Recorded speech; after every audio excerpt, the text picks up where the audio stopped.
Hello everyone, welcome to online study point. आज है 15 अक्टूबर और 15 अक्टूबर से बनने वाले सभी इंपॉर्टेंट करंट अफेयर के क्वेश्चन को हम डिस्कस करने वाले हैं। तो यदि आप लोगों को इस वीडियो की पीडीएफ चाहिए तो आप हमारे इस मोबाइल एप्लीकेशन को इंस्टॉल कर सकते हैं, जिसकी लिंक डिस्क्रिप्शन बॉक्स में दी हुई है। इसके अलावा world geography plus Indian geography, ये बेसिक से आप लोगों के लिए कवर कराई जा रही है, इसे भी आप परचेस कर सकते हैं। कल हमने जो क्वेश्चन डिस्कस कर रखे थे, इसका हम क्विक रिवीजन कर लेते हैं। हाल ही में प्राइम मिनिस्टर नरेंद्र मोदी जी के द्वारा इंडियन स्पेस एसोसिएशन का उद्घाटन किया गया है। अभी जो 2022 का अंडर 17 वुमेन वर्ल्ड कप होना है, इसके लिए फीफा के द्वारा मस्कट रिलीज किया गया है। इसका नाम है इभा। वेस्ट बरी गुफा हाल ही में चर्चे में थी, जो कि यूके से रिलेटेड है। ट्रोजन क्षुद्र ग्रह पर अध्ययन के लिए जो नासा है, ये मिशन लूसी को भेजेगा और ये बृहस्पति यानी कि जुपिटर से रिलेटेड है। प्राइम मिनिस्टर नरेंद्र मोदी के सलाहकार के रूप में झारखंड कैडर के आईएएस ऑफिसर अमित खरे की नियुक्ति की गई है। जयपुर इंटरनेशनल एयरपोर्ट का मैनेजमेंट का जो कार्यभार है, अडानी ग्रुप ने संभाल लिया है। एनएचआरसी ने अभी हाल ही में 12 अक्टूबर को अपना 28वां स्थापना दिवस मनाया और पाकिस्तान परमाणु कार्यक्रम के जो जनक माने जाते हैं अब्दुल कादिर खान, इनका भी हाल ही में निधन हुआ। इंटरनेशनल शूटिंग स्पोर्ट फेडरेशन में भारत टॉप पर रहा, मतलब कि मेडल तालिका में 43 मेडल के साथ इसमें ये रहा था टॉप पर। तो चलिए स्टार्ट करते हैं आज का हमारा पहला और इम्पॉर्टेंट क्वेश्चन। देखिए, आज का ये जो क्वेश्चन है, ये भी जीआई टैग से ही रिलेटेड है और बीते कुछ दिनों में हम बहुत सारे जीआई टैग को डिस्कस कर भी चुके हैं, उसका हम रिविजन भी करेंगे। आज जो दो चीज़ें चर्चे में हैं, दैट इज करुपुर कलमकरी पेंटिंग। पेंटिंग तो आप जानते ही हैं, और दूसरा है कल्ला कुरुचि वुड नक्काशी, यानी कि लकड़ी पर जो नक्काशी का कार्य किया जाता है, जो कि आप कुछ इस तरह से देख सकते हैं। ठीक है, तो ये किस राज्य से रिलेटेड है? ये रिलेटेड है तमिलनाडु से। इन दोनों को ही अभी हाल ही में जीआई टैग मिला है। आप लोगों ने एक तंजावुर की पेंटिंग भी सुनी होगी, ये भी काफी ज्यादा चर्चे में थी, ये एग्जाम का पार्ट भी बन चुकी है। तंजावुर की पेंटिंग, ये भी कहाँ से रिलेटेड है? तमिलनाडु से। जबकि एक और पेंटिंग है मधुबनी की पेंटिंग, ये रिलेटेड है बिहार से। तो दोनों में आप कंफ्यूज नहीं होंगे। तमिलनाडु के दो प्रोडक्ट हैं, करीपुर पेंटिंग, कलमकरी पेंटिंग, और ये कल्ला कुरुचि वुड नक्काशी। इन दोनों को ही जीआई टैग मिल चुका है। जीआई टैग यानी कि जियोग्राफिकल इंडिकेशन टैग। मैं आप लोगों को एडिशनल तौर पर यह भी बता दूं, यदि किसी भी प्रोडक्ट को जीआई टैग मिलता है तो ये केवल उसके लिए 10 साल के लिए वैलिड होता है, बाद में उसे फिर से रिन्यू कराया जा सकता है। ठीक है, तो ये हो गई जीआई टैग्स की बात। भारत में सबसे पहले जीआई टैग ये मिला था 2004 में दार्जिलिंग की चाय को। यदि हम और भी जीआई टैग्स की बात करें जिन्हें हाल ही में जीआई टैग मिला गया है, तो देखिए, हाल ही में कन्याकुमारी का जो लौंग है, इसे जीआई टैग मिला, ये करंट से रिलेटेड है। इसके अलावा तमिलनाडु के और 3 प्रोडक्ट हैं, डिंडिकुला ताला, कडांगी साड़ी, पंचतीर्थम प्रसाद। केरल का एड्यूर मिर्च और कुट्टियूर आम, इन दोनों को जीआई टैग मिला। जम्मू कश्मीर का विलो क्रिकेट बैट, गुच्छे मशरूम, केसर, इन्हें जीआई टैग मिला। नागालैंड का नागा खीरा, मणिपुर का काला चावल, देखिए असम का है लाल चावल, और उत्तर प्रदेश का है काला नमक चावल, जिसे आप बुद्धा चावल कह सकते हैं, और बिहार का है कतरनी चावल। ये चावल के कुछ क्वालिटी हैं जो कि आप रिलेट कर सकते हैं। जबकि मध्य प्रदेश का चिन्नौर चावल है। सिक्किम का डल्ले खुरसानी मिर्च, ये सभी आप एडिशनल तौर पर याद रख सकते हैं। मैंने कल आप लोगों से 2 इंपॉर्टेंट सवाल पूछे थे। पहले का राइट आंसर मिताली राज था और दूसरे का राइट आंसर था सांची। आप लोगों के लिए आज के 2 इंपॉर्टेंट क्वेश्चन हैं। अभी अहमद अली दोबारा से किस देश के प्रधानमंत्री बने हैं? और पहली बार हाइपरसोनिक जिरकॉन मिसाइल का सफल परीक्षण ये किसने किया है? दोनों का आंसर आप कॉमेंट बॉक्स में बताएंगे। अगला क्वेश्चन है, हाल ही में जो पावर फाइनेंस कॉरपोरेशन लिमिटेड है, इसे कौन सा दर्जा मिल गया है? तो देखिए, ये जो कंपनी है पीएफसी, ये पहले नवरत्न की कैटेगरी में आती थी, लेकिन हाल ही में इसे महारत्न का दर्जा मिल चुका है। तो देखिए, इसके बारे में तो हम डिस्कस करेंगे। सबसे पहले मैं आप लोगों को 3 कैटेगरीज बता देती हूँ। आप लोगों ने सुना होगा। देखिए, एक है महारत्न, दूसरी है नवरत्न, और तीसरी है मिनी रत्न। थोड़ा सा इसके बारे में बेसिक मैं आप लोगों को बता दूं। जुलाई 1997 में गवर्नमेंट के द्वारा 9 पब्लिक सेक्टर यूनिट को नवरत्न का दर्जा दिया गया था। और उस टाइम ऐसा था कि नवरत्न का दर्जा पाने का मतलब ये था कि जो कंपनीज होती थी, ये अब बिना गवर्नमेंट के इंटरफेस के ज़्यादा बड़े डिसीजंस ले सकती थी और डोमेस्टिक यानी कि घरेलू और इंटरनेशनल मार्केट से फंड रेज कर सकती थी। तो उस टाइम तो केवल नवरत्न होती थी और मिनी रत्न, उस समय महारत्न वाला सिस्टम नहीं था।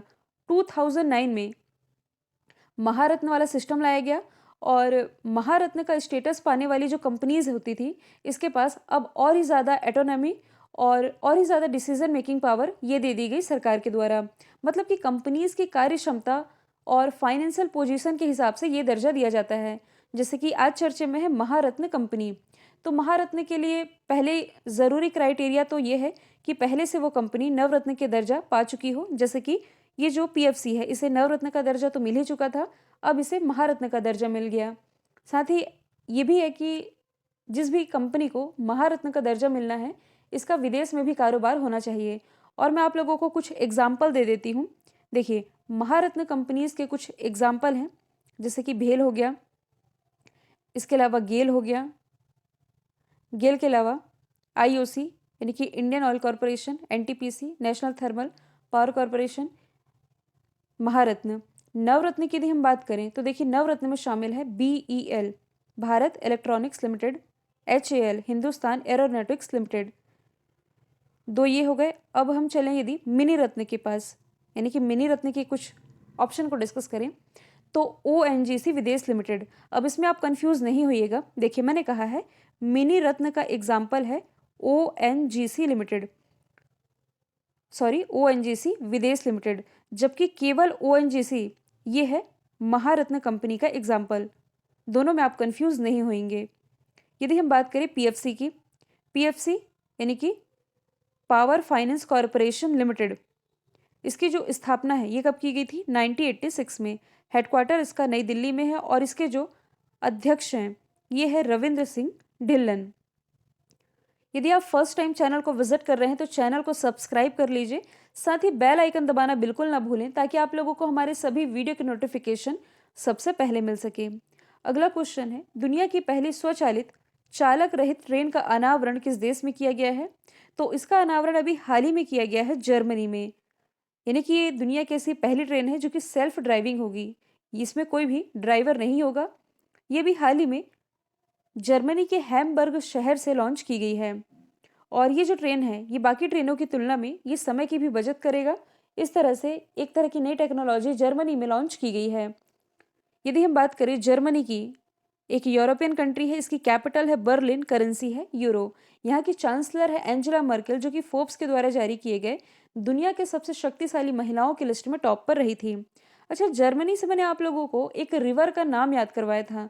रिवर का नाम यदि आप लोगों को याद होगा तो इसका नाम है डेन्यूब रिवर।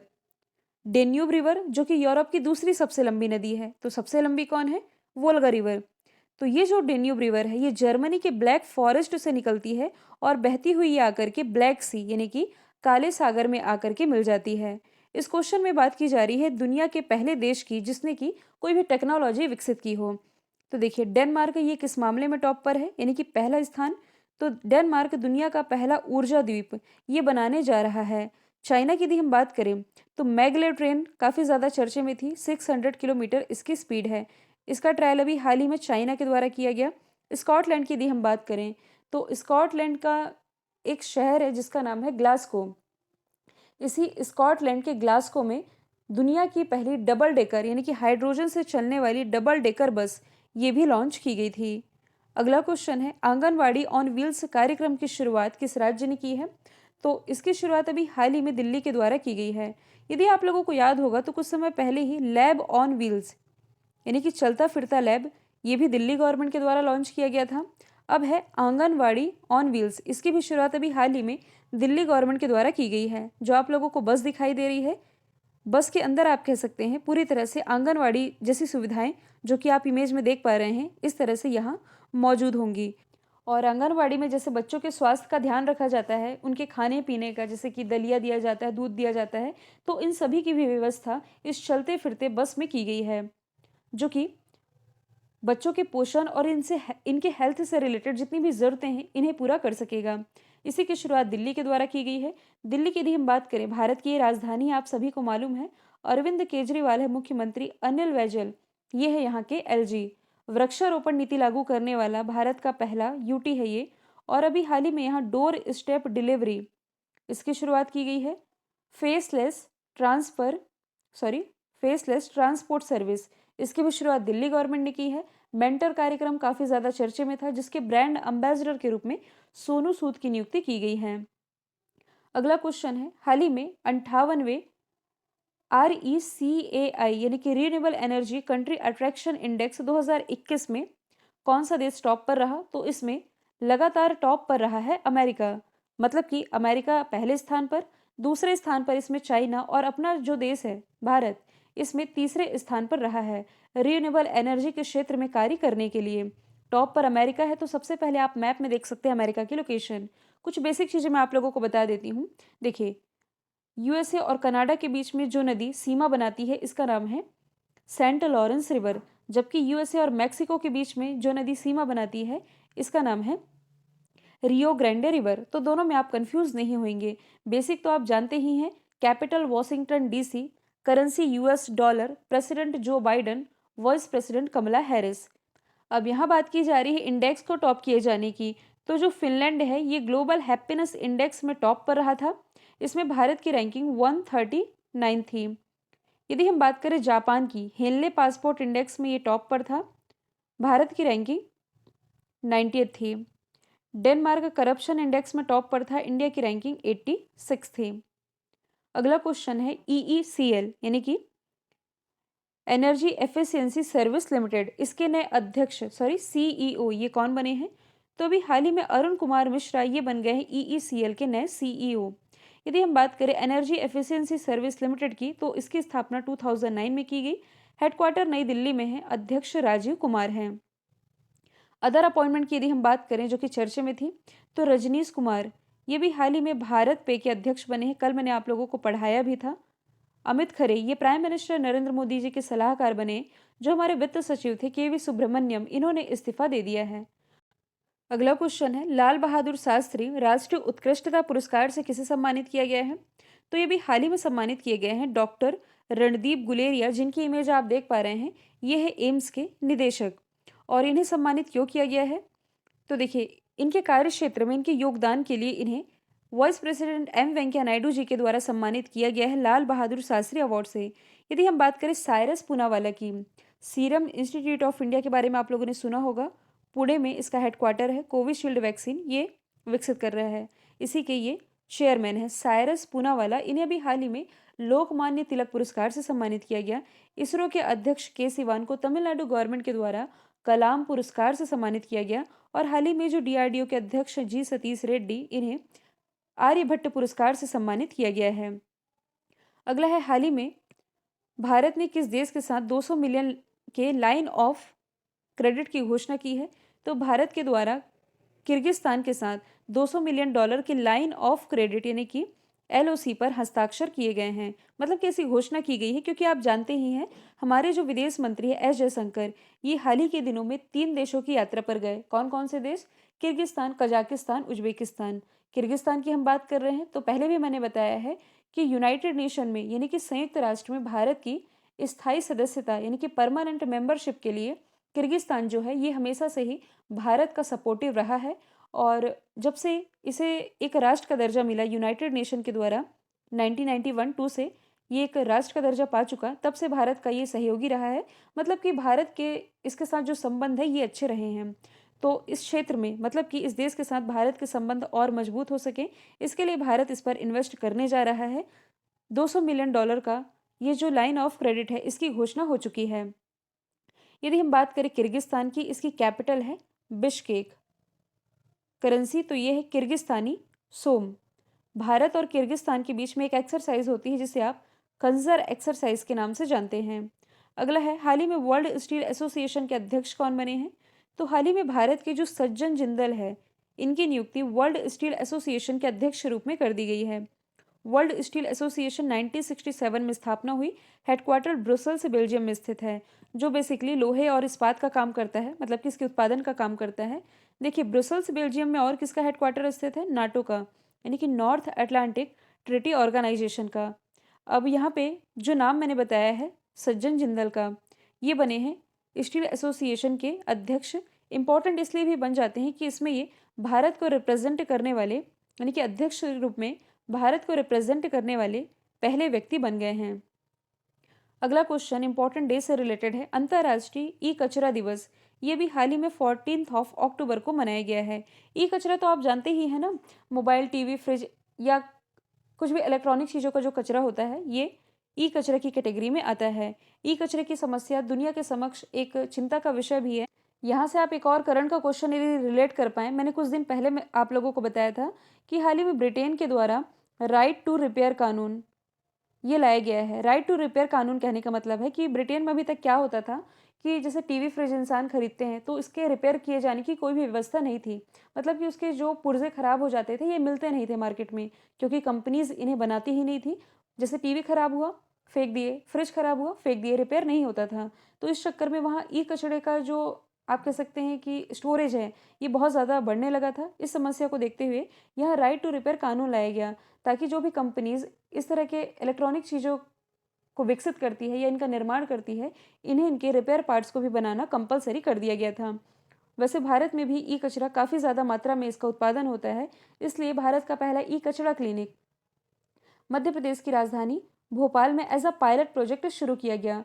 पायलट प्रोजेक्ट कहने का मतलब है कि करके देखते हैं, यदि ये अच्छा रहा, मतलब कि रिस्पॉन्स अच्छा मिला और इसमें कामयाबी मिली, तो ये भारत के अन्य शहरों में भी लॉन्च किया जाएगा। तो फिलहाल यहाँ हम बात कर रहे हैं ई कचरा दिवस की, जो कि हर साल 14 अक्टूबर को मनाया जाता है। कुछ हम रैंडम रिवीजन कर लेते हैं। पटना का प्राचीन नाम पाटलिपुत्र था। लाल किला जो दिल्ली में है, मुगल बादशाह शाहजहां ने बनाया। नेताजी सुभाष चंद्र खेल संस्थान पटियाला में है। आगा खां कप हॉकी से रिलेटेड है। बांदीपुर अभ्यारण्य कर्नाटक में है। भाप इंजन का आविष्कार जेम्स वॉट ने किया। नागालैंड की राज्य की भाषा इंग्लिश है। पहले गृह मंत्री थे वल्लभ भाई पटेल। सिरोमा भंडार नायके, ये श्रीलंका की पहली प्राइम मिनिस्टर थी। और हड़प्पा सभ्यता, ये कांस्य युगीन सभ्यता है। मैंने कल आप लोगों से जो इम्पोर्टेंट सवाल पूछा था, राइट आंसर था गोवा। आप लोगों के लिए आज का सवाल है, हाल ही में किस देश ने अपने मतलब कि इसने अपने देश पर विदेशी पर्यटकों पर आने वाले जो प्रतिबंध है, इन्हें लगा रखा था कि आप हमारे देश में नहीं आ सकते, और इस प्रतिबंध को किसने हटा दिया है, इसका आंसर आप लोग कमेंट बॉक्स में बताएंगे। वीडियो यदि पसंद आया है लाइक कीजिए, शेयर कीजिए, चैनल को सब्सक्राइब करना बिल्कुल ना भूलें। आज के लिए इतना ही। Thank you so much.